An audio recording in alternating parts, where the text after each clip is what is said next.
Salut, c'est Doc. Aujourd'hui, une vidéo sur la finance décentralisée. Hashtag défi.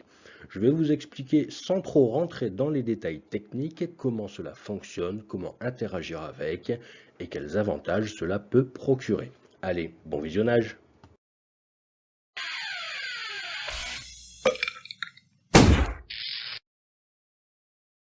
Avant de vouloir comprendre la finance décentralisée, posez-vous la judicieuse question de comprenez-vous déjà la finance centralisée? Si ce n'est pas le cas, je vous invite à lire le livre de Gilles ainsi que les faire un tour sur sa chaîne qui est consacrée à l'univers de notre économie centralisée. Maintenant, je vais vous parler de concepts dont même si vous ne comprenez pas les mécanismes, vous en connaissez les aboutissements. C'est-à-dire le crédit, vous savez que si vous empruntez de l'argent, vous allez devoir en rendre plus par rapport à un certain pourcentage annualisé. L'épargne, vous savez que si vous déposez des sous sur un compte épargne, vous allez toucher un pourcentage pareil annualisé. Et enfin, le changement de devise, c'est-à-dire que pour avoir par exemple des dollars, vous allez donner un certain montant d'euros qui va vous permettre d'acquérir des dollars. Et à chaque fois, au milieu, vous êtes obligé de passer par des établissements principalement bancaires, mais il en existe un petit peu d'autres. On va simplifier, je vais parler là uniquement des banques.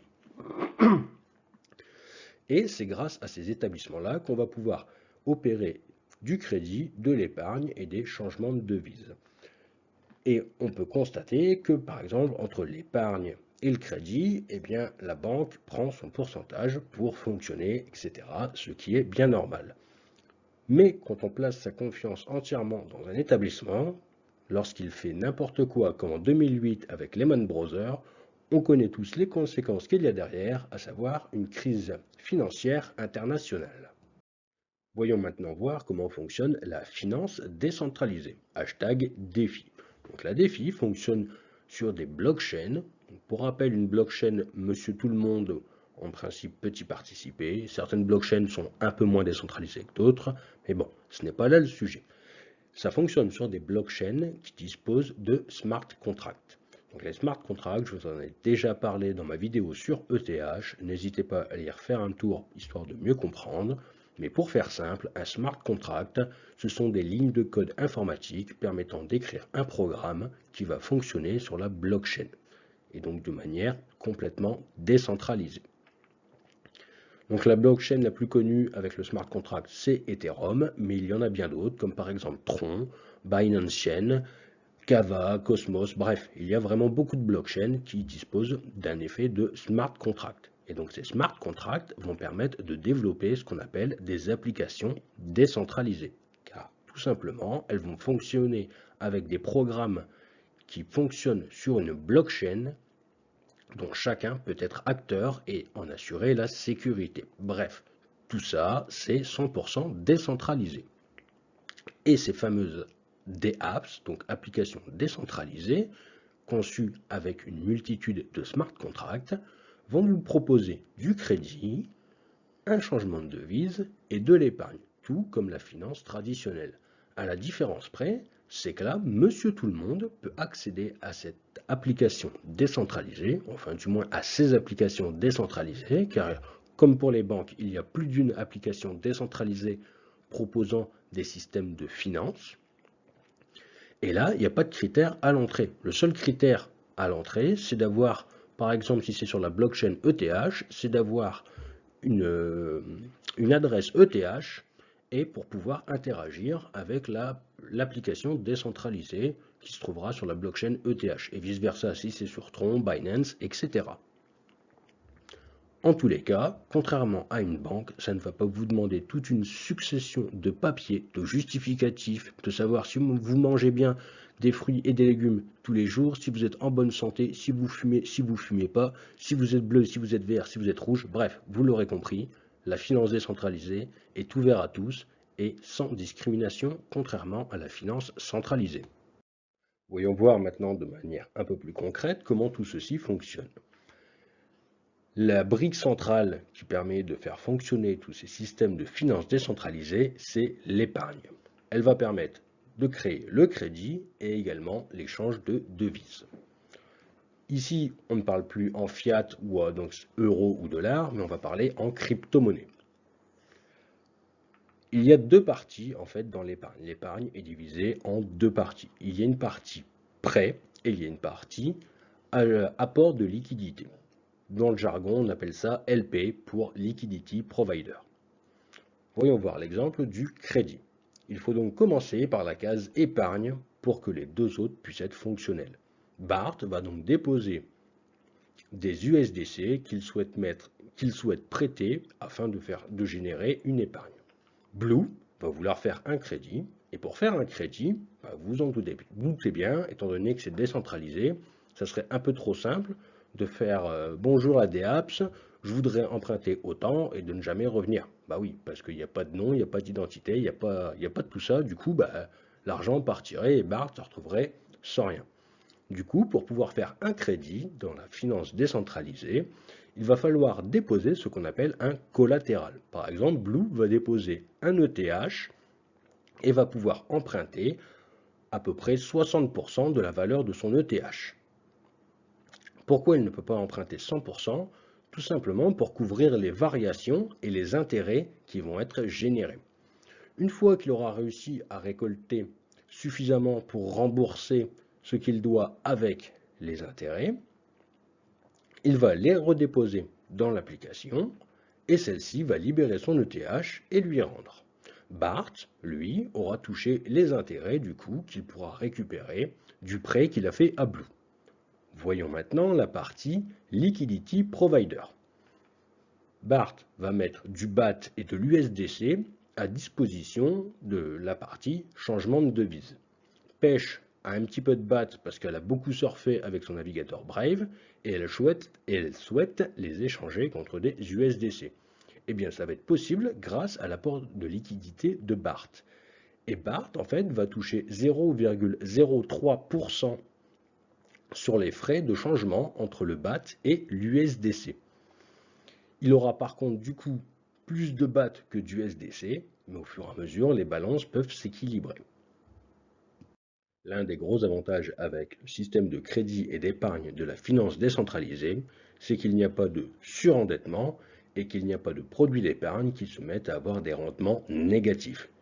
Autrement dit, à vous faire perdre de l'argent. Je vous explique très rapidement comment ça se passe. Donc on l'a vu juste avant.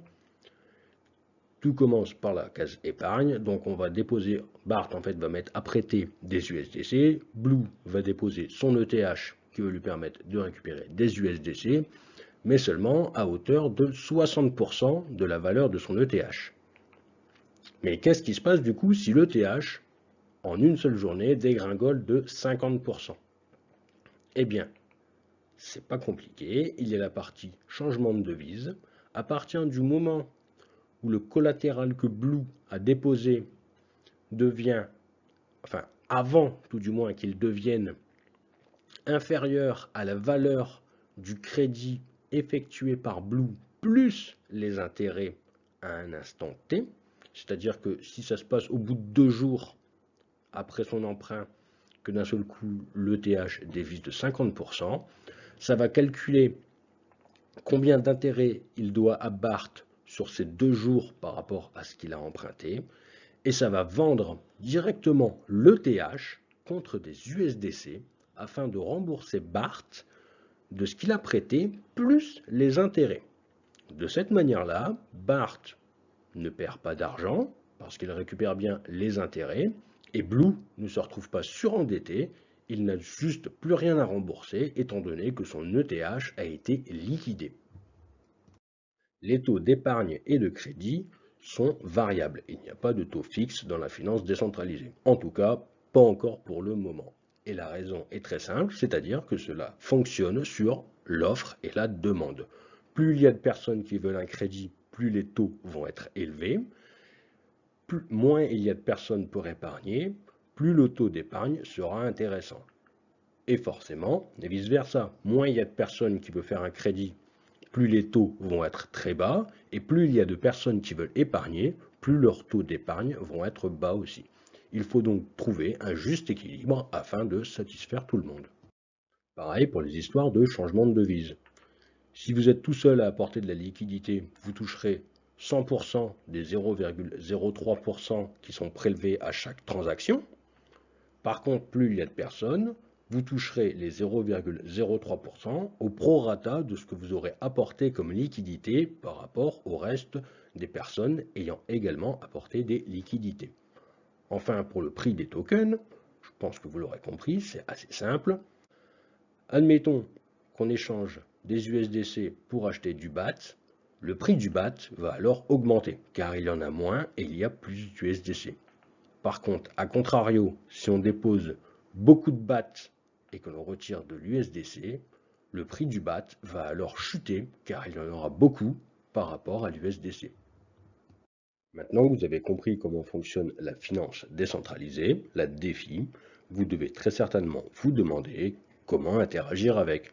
Eh bien, c'est très simple. Pour interagir avec les apps de la DeFi, il suffit d'ouvrir votre navigateur, de préférence un navigateur Web 3.0, c'est-à-dire un navigateur du type Brave, Chrome, Firefox ou Opera, et d'installer une extension qui va vous permettre d'interagir avec ces différentes applications décentralisées. L'extension la plus connue d'entre elles est MetaMask, mais il y en a bien d'autres selon le type d'application que vous allez vouloir utiliser. Par exemple, si c'est sur la blockchain Tron ou Ethereum, ce ne sera pas les mêmes extensions à installer dans votre navigateur. Autre option, celle du Wallet Connect.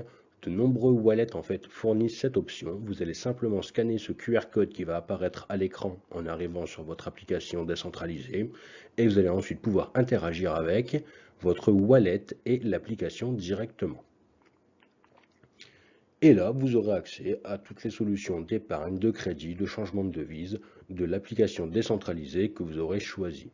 Et petit conseil pour éviter les arnaques, je vous en ai déjà parlé, mais pensez à bien vérifier les adresses de sites officiels sur CoinGecko. CoinGecko référence toutes les applications décentralisées proposant de la DeFi, ainsi que tous les tokens. Donc n'hésitez pas à passer par CoinGecko en cas de doute, ça vous évitera de tomber sur des arnaques, car je le répète, en 2021, il va y avoir de plus en plus d'arnaques.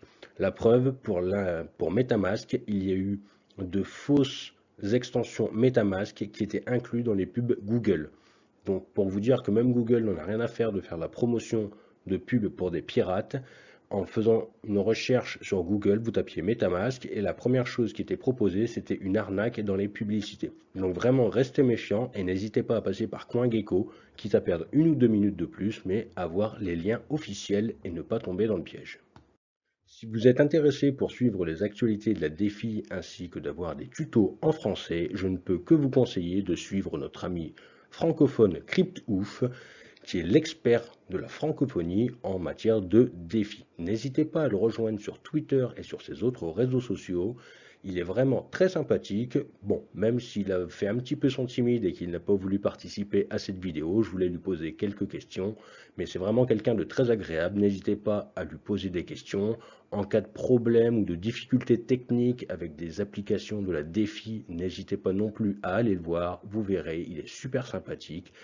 Ces articles sur son blog sont vraiment très clairs, je vous mets tous les liens en description. Bref, c'est la référence de la DeFi française, c'est CryptOuf.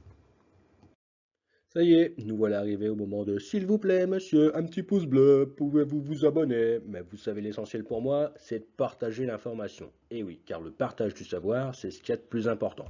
Bon, ok, un petit don en crypto, ça me ferait bien plaisir aussi. J'espère que cette vidéo vous aura plu. Comme d'habitude, si vous avez des questions, n'hésitez pas à les poser en commentaire. J'y répondrai le plus rapidement possible. Et si ça vous a vraiment plu, n'hésitez pas non plus à me faire don d'un petit bat que vous aurez gagné en installant votre navigateur Brave. Ça me motive grandement à continuer à vous produire du contenu et à partager mes connaissances crypto avec vous chaque semaine. Sur ce, je vous souhaite une excellente semaine et je vous dis à la semaine prochaine. Ciao!